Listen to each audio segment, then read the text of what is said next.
Facebook was justified in its decision to suspend former President Donald Trump after the January 6 insurrection at the U.S. Capitol, the company's oversight board said on Wednesday.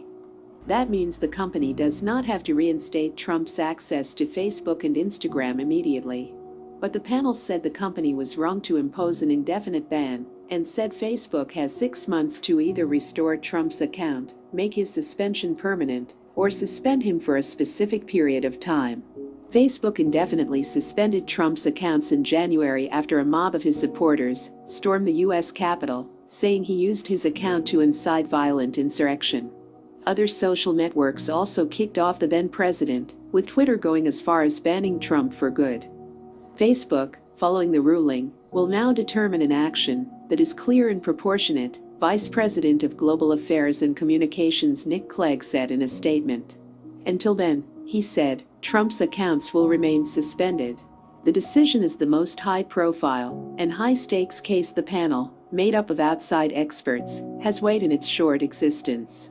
Stripping Trump of the ability to reach his 35 million Facebook followers and 24 million Instagram followers has stoked criticism that the tech company is biased against conservatives, a claim many on the right have made for years without evidence. The board's ruling could also set a precedent for how Facebook treats posts by other political leaders, and as a model for other companies that are struggling to balance speech rights against potential harms.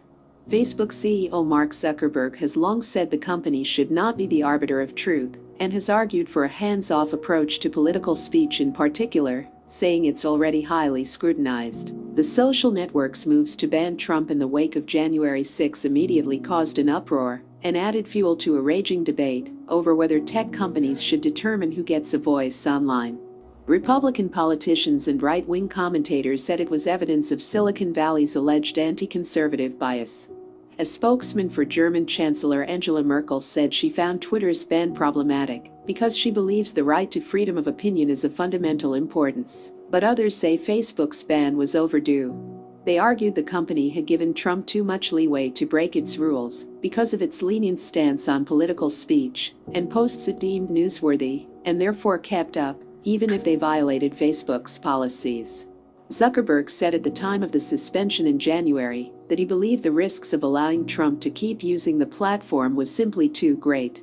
When Facebook referred the decision to the Oversight Board several weeks later, the company said it believed the move was necessary and right, given the extraordinary circumstances. The board says it received 9,666 comments on Trump's suspension.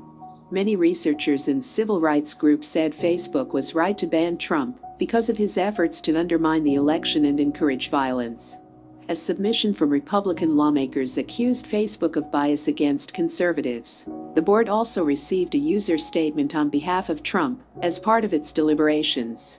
The former president has teased that he may not return to any of the major platforms and says he's considering launching his own social media network. On Tuesday, Trump added a new page on his website with a feed of messages, effectively a blog. There's no ability for other people to comment or reply, but there are buttons to share the posts to Facebook and Twitter. Facebook created the Oversight Board to review the hardest calls it makes about what content it does and does not allow users to post. The board began accepting cases in October. It is designed to review a small number of cases each year, and Facebook has agreed to abide by its decisions. The panel can also make recommendations about the company's policies.